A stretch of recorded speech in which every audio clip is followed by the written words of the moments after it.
most Bitcoiners I got to know are really in Bitcoin because of those reasons, because they want to see empowerment, self-empowerment, and a new kind of, in a way, sustainability, and also to free people from, like, say, financial colonialism that we still have in African countries. Welcome to the Progressive Bitcoiner podcast, where we explore the intersection of Bitcoin and progressive issues. I'm your host, Mark Stefani.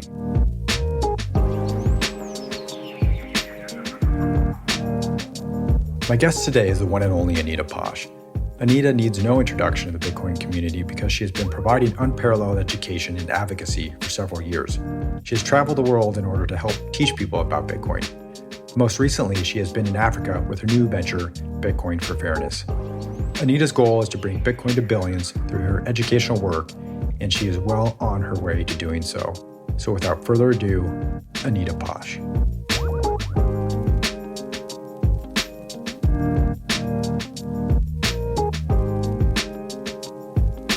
Anita Posch, thank you so much for joining me on the Progressive Bitcoiner podcast. I'm incredibly honored to have you.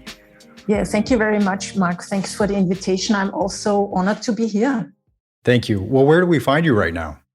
I'm in South Africa at the moment at the Western Cape, 1 hour from Cape Town. And now this trip has brought you to several African countries. Where have you been thus far and where are you headed? With Bitcoin for Fairness, which is a nonprofit initiative that I founded at the beginning of this year, it already brought me to Zambia and Zimbabwe in March. And now in April, May, I'm in South Africa and I will visit Bitcoin Ekasi in Mossel Bay, which is a Bitcoin community, a small Bitcoin community in a township where a guy has started an initiative similar to Bitcoin Beach. He saw what the guys in Bitcoin Beach were doing in El Salvador. Thought since he has a surfing school where they offer free surfing trainings for kids, he thought he also starts doing Bitcoin education.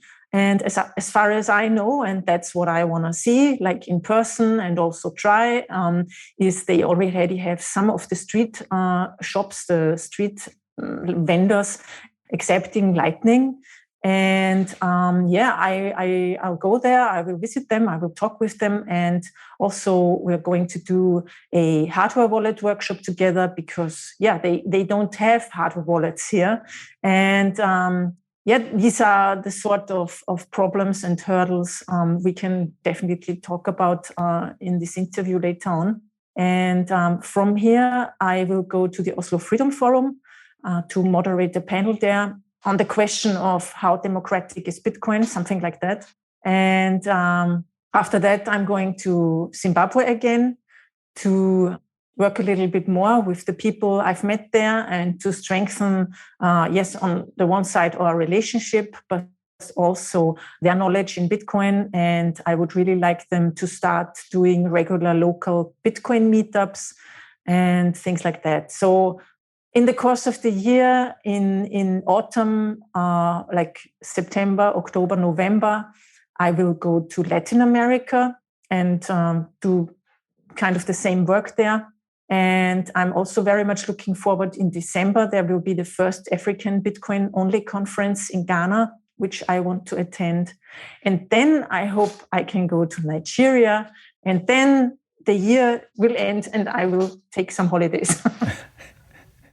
It's incredible, Anita. Absolutely incredible. Well, when you make it to Mossel Bay, please tell Herman and Luthando hello for me. They were a delight to speak with. Oh, you already had them on the show. I did, yes. And it was such an incredible story. Mm-hmm. Cool. So it was your new initiative, the Bitcoin for Fairness project, that brought you to Africa. Please tell us more about Bitcoin for Fairness. Yeah, okay. I mean, I maybe may start early on. Like I'm in the Bitcoin space for 5 years now. And in 2018, I started my podcast.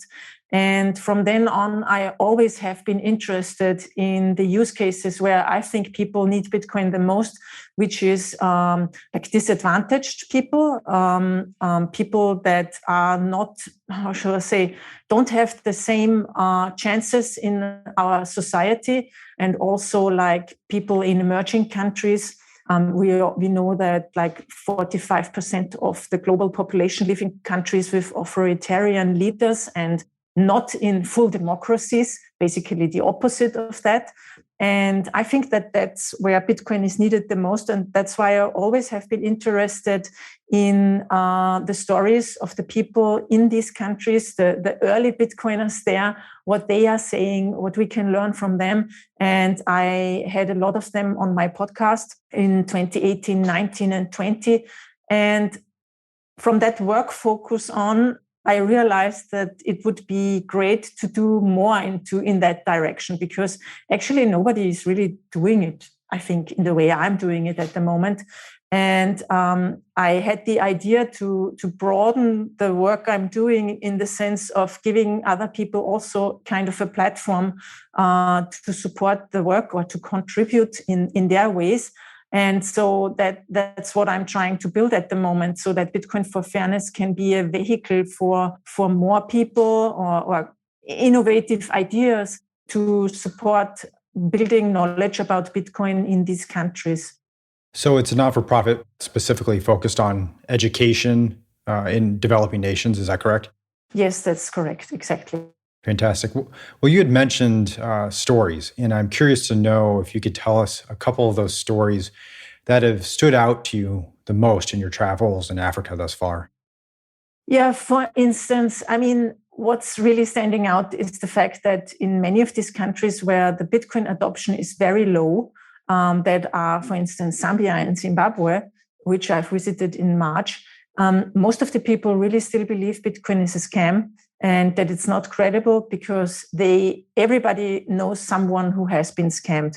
And this is really sad. And so we really need to start at the beginning to share the knowledge that Bitcoin is a technology. It's a platform that everybody can use, and you don't have to pay upfront. You don't have to pay an entrance fee or something like that.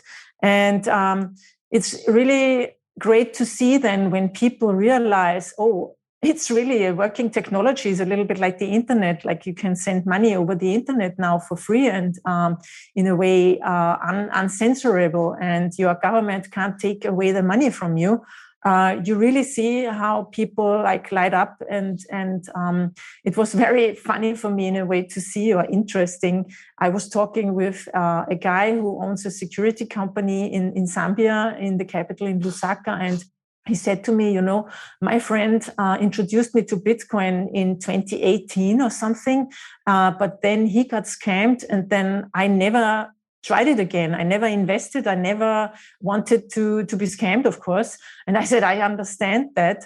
And then he got his friend also into the conversation, and I was talking like 15 minutes about what Bitcoin is and how basically easy it is to use a wallet, to download it, and it's open source and everything. And at the end of our conversation, the guy said to me, oh yeah, that sounds great, but what are you going to sell me now? And I said nothing, so they are really burned. It's very sad. And so the great story is like the other one you might have seen, like my interviews with Miss Aura from Harare, from the St. Anne's School.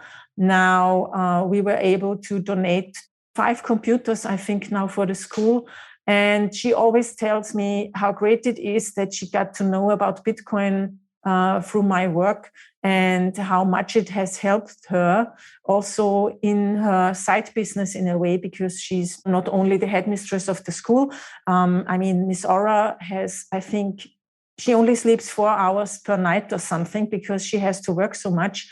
because what she's earning as a school head mistress is like $350 a month.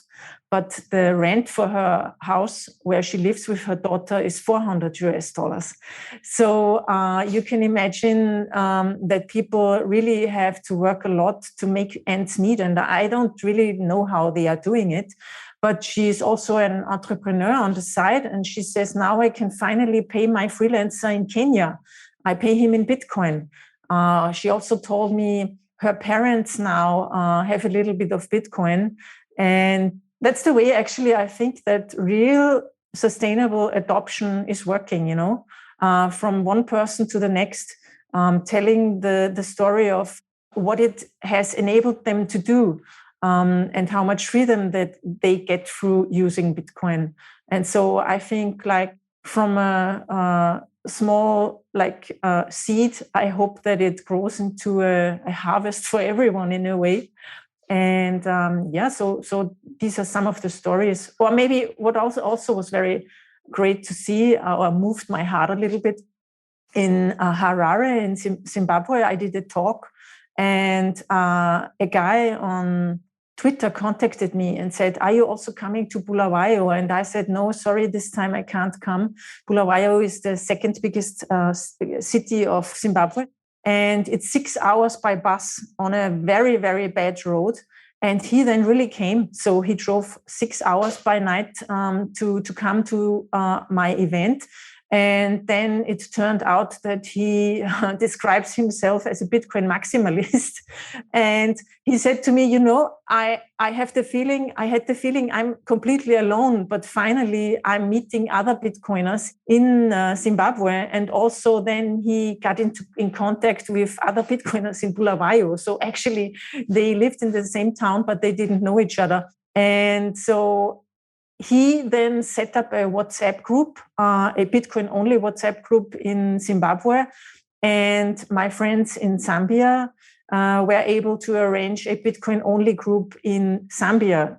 Two things that weren't there before. And I think that's a great success, because I think it's the best way that people on the ground really help each other. So my goal is to educate the educators, to be the catalyst for development on the ground. I don't want to interfere then anymore. I think that's actually also how Bitcoin is running. It's a decentralized movement, a grassroots movement. And that's what I want to foster with the work of Bitcoin for Fairness. And I think next week maybe there will be the first Bitcoin-only meetup in Lusaka in Zambia. And I'm really looking forward to see that happening. When you go to these communities, how are you building trust, given the fact that they've experienced so many scams? I think it's really the fact that you show up, so that you make these long travels and the efforts to come to organize something and being there and talking to people. I think there's nothing that can do the same trick in a way. I mean, it's not a trick, but how to. What I mean is with building trust. We have so much Bitcoin education for free online that everybody can look up. But where do you start? So I think it's very important to have some sort of a guide or an introduction into what's the first stepping stone. Where do I start the best? And I think talking to the people, spending time with them, answering all their questions in an honest, open manner. And also, I think it's important to understand, or at least to try to understand the circumstances of their lives, because then you can more talk on an eye-to-eye level with them. And if they see that you take their problems seriously and not only come to make money or something, then I think these are the moments where trust is built. And I mean, especially in Zimbabwe, it was my second time there. And in June, I want to go back the third time. So basically, some people already know me and also vouch for me in a way. And that's how trust is built, I guess. What are those problems that they eventually disclose to you, that entrust in you to help them with?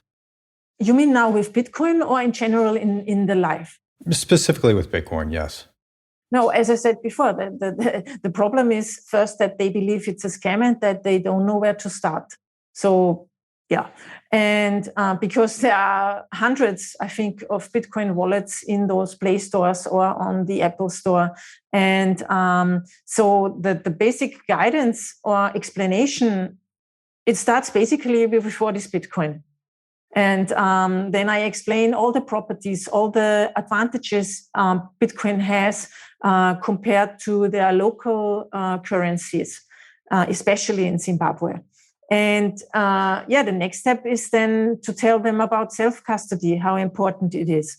And since people there in Zimbabwe don't have exchanges because Zimbabwe is on the sanctioned list of countries, so as soon as you want to register on an international exchange and you enter your address that you're from Zimbabwe, you're kicked out.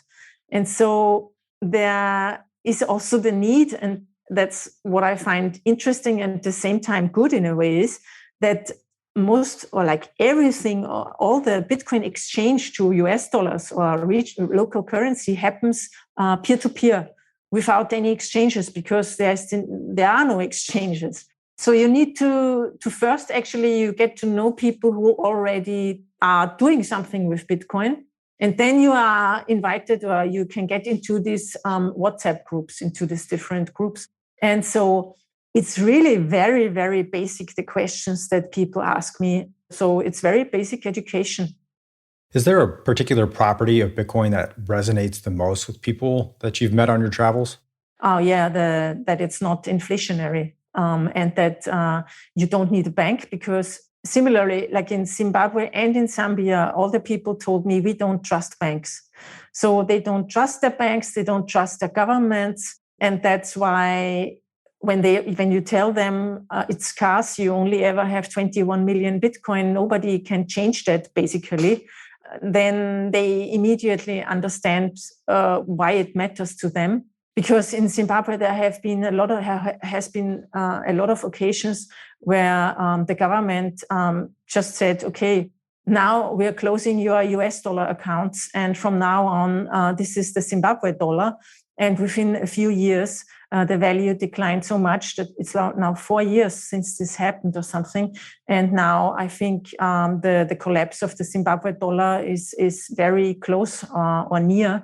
And so they do understand that a money that over the long term increases its value, that this can be a very important tool for them to store a little bit of the wealth that they have, if they even can store wealth, because most people don't earn enough to be able to save money, to be honest. So you, and I'd say Ray Youssef and a few others, have done such incredible work bringing Bitcoin to developing nations. I want to know, Anita, why are you doing this work? What drives you to do this work? I think a strong sense of fairness in a way, or it's maybe also, it has definitely to do with my personal history. I mean, all the things we do are in a way motivated by what we have experienced in our lives.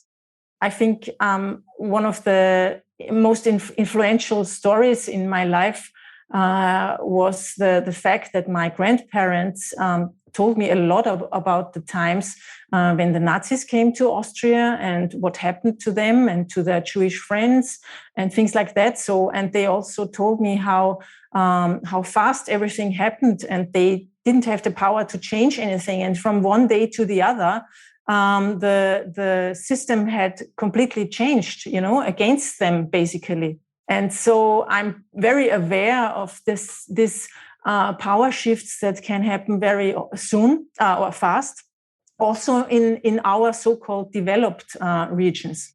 And it's a sense of, yes, sometimes I very often in my life, I felt like I'm a misfit in a way, and there's also a saying that says only missionaries, mercenaries, and misfits go to Africa. And I find that very fitting in a way, because we could say, I go here I'm on a mission.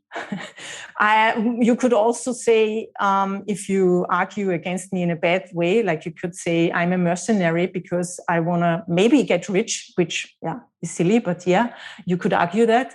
And a misfit, yes, I always was like that. And I think that the fact that European countries or the Western world in general have really done very bad things here and ripped people off for a very, very long time, that's something that I can really feel like it's not my guilt, but I have a little bit the feeling that I want to do something here to give the people here the chance to have some kind of restoration, like a reparation, and to be able to climb the ladder of wealth a little bit faster, maybe, because I think I'm convinced that the faster you get Bitcoin and the earlier you start using it, the better off you are. And it doesn't matter how much wealth you have at the beginning, because that's the thing what Bitcoin is for me. It will not really be able to change the disparity between rich and poor in a great way, being like an equalizer for everything, because it's not in the nature of people, that everybody has the same or something like that. But I think it's definitely a chance. I'm convinced that it's a chance because of its openness and the neutral properties it has, so that everybody can join. At least that is fair, The possibility is there for everyone. And I think that's so important. So I think it's more important for people here to adopt Bitcoin than in Europe at the moment or in the US. It's also important for people there, of course, but the faster people here can use it, the better for them, because they suffer more than we do. Do you think it's enough for Bitcoiners just to hodl their Bitcoin, or do you encourage us to do more? Maybe not go to Africa and do what you're doing, but do you think that we should be doing more than just sending out tweets or writing Medium articles? Yeah, I mean, to be honest, that would be nice if more people would do more. I don't think that everybody needs to spend their Bitcoin. It's okay if you want to hodl. I mean, it's understandable because as we have seen in the last years, the value over the long term is rising. And so I understand why people don't want to spend their hard-earned Bitcoin or hard-saved Bitcoin. But on the other hand, I think Bitcoin is digital cash, and therefore we should use it. And I'm a big fan of circular economies and building them because it proves the point that Bitcoin is useful, especially for the people here. I think it's more important that it's a financial rails that enables them to be connected to the global economy than that it is a tool to store wealth. It's also important, don't get me wrong. But for me, I mean, if the value, the price of Bitcoin would stay the same now on that level, it would be okay for me too, because it still enables the people here to exchange money freely, to have their own money in their self-custody, and nobody can take it away from them. And I think that's the most important property or the most important thing with Bitcoin, that it's somebody said the nice thing, Bitcoin is the embodiment of human rights. And I think that's true. And so I think hodling is okay, but I would wish that more people who are just tweeting out Bitcoiner ideologies would also do something actively and support other people. But on the other hand, I have to say that the Bitcoin community in general is a very supportive community. Yeah? So, and that's something that I also see here. So I come here and immediately you are invited into groups and people tell you there's the next meetup, there's this and things like that. And everybody is very helpful. So it's a mix of all things like that, but definitely I would wish that there are more people than Alex Gladstein, Ray Youssef, and me talking about human rights and Bitcoin. So that's also a reason why I'm very happy that the Progressives podcast now is existing, so that we have more of a leveled discussions about Bitcoin and not only very conservative libertarian views. Has there been a time in your travels and Bitcoin evangelism when you were discouraged enough that you thought you might want to quit? No, never. The only thing I sometimes wonder is I should do more breaks in between and rest, because it's sometimes work is really overwhelming. But no, no, I'm as excited as ever, and I have also the feeling at the moment that this is something that might grow really good because I get a lot of very positive feedback, and also people are coming to me and saying, how can I help? What can I do? And most of the times I'm not able to answer immediately, and I need to figure out what's the best way. How can I take on these offers in the most efficient way so that it helps everyone and things like that. But no, I'm as excited as I was like 5 years ago. Have you thought about what success would mean for yourself and for the Bitcoin for Fairness project? What would that look like? Yeah, for instance, building these Bitcoin communities in Zambia and Zimbabwe, and helping them to grow and supporting them. That's one of the things I think is a goal for Bitcoin for Fairness, to support more of these communities in these countries. For instance, with Bitcoin Ekasi, there is already a community that's in a way the best case, because my goal is then to go there to support them with infrastructure, for instance. I'm bringing Trezor hardware wallets. They donated some hardware wallets. I bought a Raspberry Blitz, like Bitcoin for Fairness, and their donors bought it. And we will set up the Raspberry Blitz there so that they have their own full node, and they can connect then the full node with the global community. And yeah, things like that. So success for me would be that Bitcoin for Fairness has been a catalyst for all these communities that either were built with us together, or we could support them in their growth. And also some kind of success for me is, for instance, in Lusaka, when I was talking at the University of Lusaka, there were many students, and I told them about the several Bitcoin developer programs that there are, like Summer of Bitcoin, Koala Africa, and there's a third one, I have forgot the name now. And then one of the participants or attendees of my talk, he sent an application to Koala Africa. And these are the things that I really like, when people then get opportunities because they just hear it from me and then they start doing it, And another thing which I already now count as a success is that we now have 1 to 2 people in Zambia and 1 to 2 people in Zimbabwe who basically work for Bitcoin for Fairness. So one person is the chief editor of the website. Another one helps us with organizing the meetups. In Zimbabwe, I met a young woman who was very keen on learning about Bitcoin, and she's helping us. She's writing articles now on the Bitcoin for Fairness website, so that I think it's important to also give the people a voice in the global community, because they are so isolated that I think it's important to build these bridges, and that they can tell their own stories. And we are paying them in Bitcoin, of course. And so basically we are also setting up jobs for people, Bitcoiner jobs. Do people ask you why you're focused on Bitcoin only? Yes. I mean, especially in these countries, there's still a lot of crypto going on and blockchain. So we are a little bit there where we were in 2016, 17 in Europe, where all talk was about blockchain. I mean, we still have that. And so, yeah, they do ask me, and my answer is always, I believe that Bitcoin is the most decentralized cryptocurrency.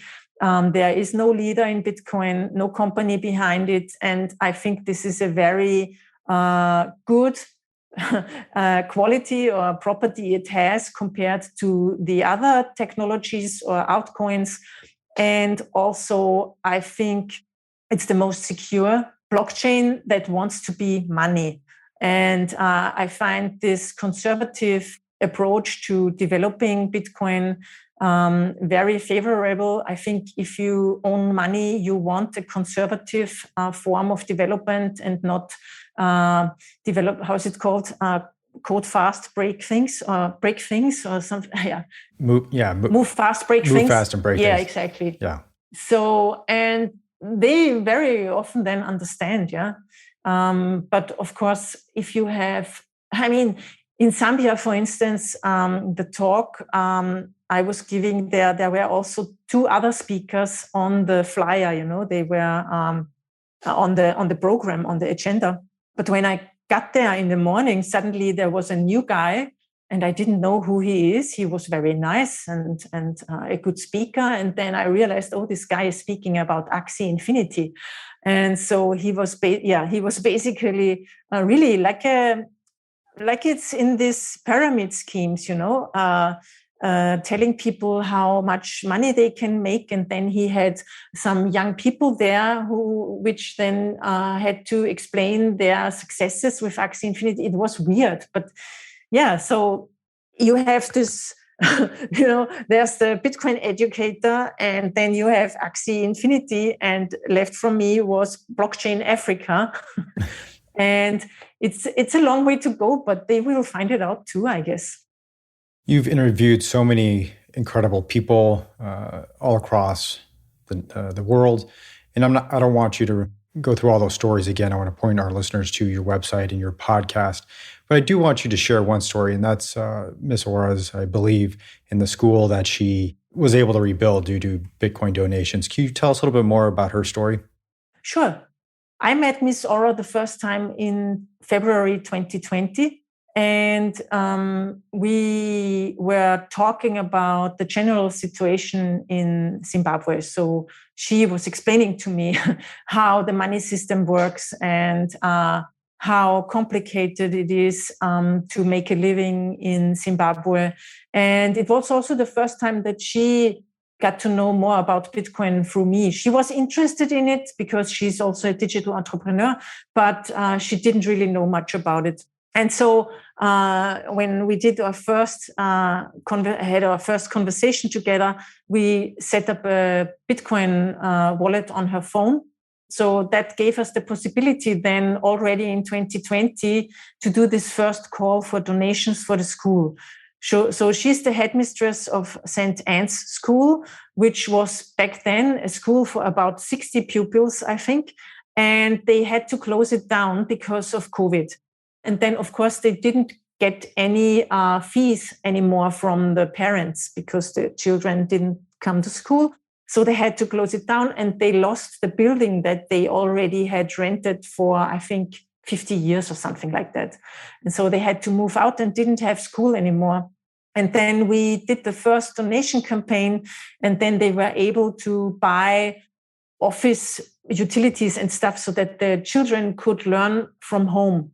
And after this first phase, she then told me, we now have the possibility to start school again. And we found an object, a building that we really would like to rent for the school, but we can't afford the down payment. So can you please help me with Bitcoin donations, maybe that we can afford to have the down payment. And then from then on, as soon as the school has the building, I can make it run again, with the school fees. And so that was I think it was in 2021, our second donation campaign. And then she could reopen the school. Now in March, when I visited her, I saw 2 schools. So she has 2 buildings now. She was able to grow the school and could rent a second building. And now they have 120 students from, I think, 5 or 6 to 16 or something.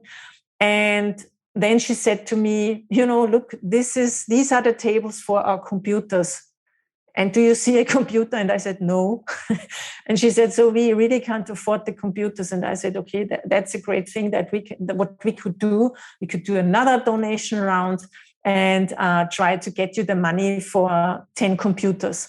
And I immediately then donated or sent Bitcoin into her wallet, like for $250. And the fascinating thing was she had this Bitcoin in her wallet. And 2 days after that, she sent me a picture and said, look, this is our new computer. And I said, wow, that was fast. And she said, yes, you have to buy things fast here. As soon as you have the money, as soon as you have the opportunity to buy a second-hand computer, which is in good condition, you have to buy it, because the next day you would have to pay a higher price because of inflation. Because she has to pay in US dollars or in Zimbabwe dollar. I think the guy where she bought the computer doesn't accept Bitcoin, which actually is a good question. I should ask her if these people wouldn't accept also Bitcoin. But so what I wanted to say with that is she's very, do you say actionable? So she does the things she says. And I like that a lot, because then you also can trust that she takes the money that she gets through the donations directly into her wallet. We set up a BTC Pay server for her. And now I think they have 5 computers, because she was able to buy another 4. And she's also working on Bitcoin infographics. So I'm hoping that we can start some sort of Bitcoin education in her school. And so that's Miss Aura. I think she's a very special person. She's very knowledgeable. She's also a good speaker, which makes her a great podcast guest. And I'm a big fan of her.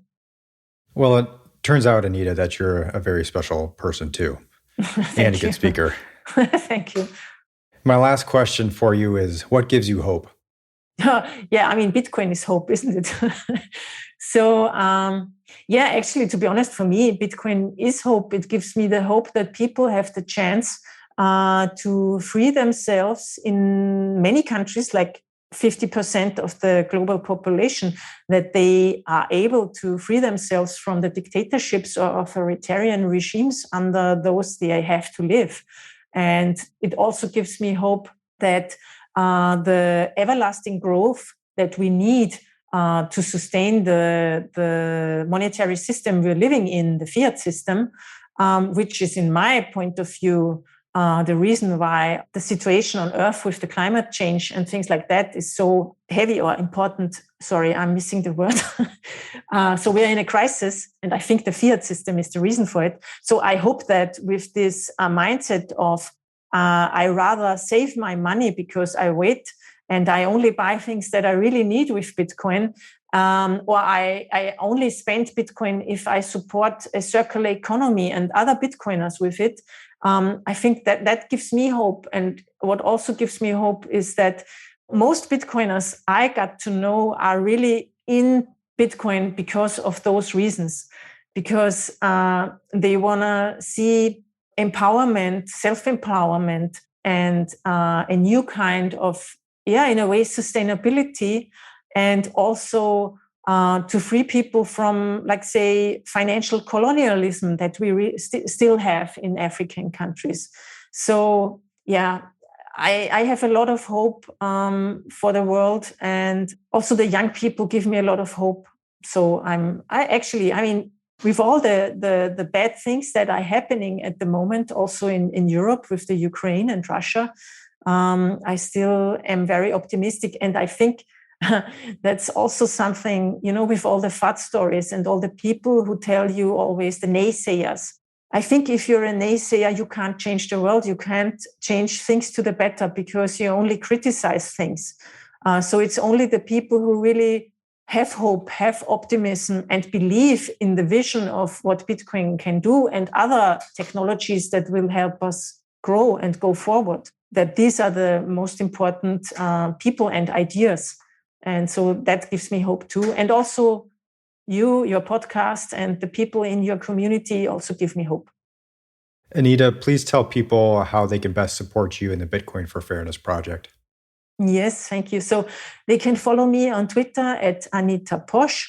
Then I always will tweet things about Bitcoin for Fairness. And then there is a donation page for Bitcoin for Fairness that's at bffbtc.org. And it would really be great if some of you want to donate a little bit to our goals and to our work. And then I shouldn't forget my book, Learn Bitcoin. I think it's a great entry for beginners and for people who are not really on the way to self-custody yet. And so you can buy the book at learnbitcoin.link. Perfect. Well, thank you so much for your time. It's been a true delight, and you're inspirational. And I thank you for everything that you're doing for Bitcoin. I can't wait until our paths cross again. Yes, thank you very much, Mark. Thank you, Anita. Bye. Hey, don't forget to please leave a review of the podcast. It'll take you 2 seconds to hit that 5-star button. I really appreciate it. Come on, do it now!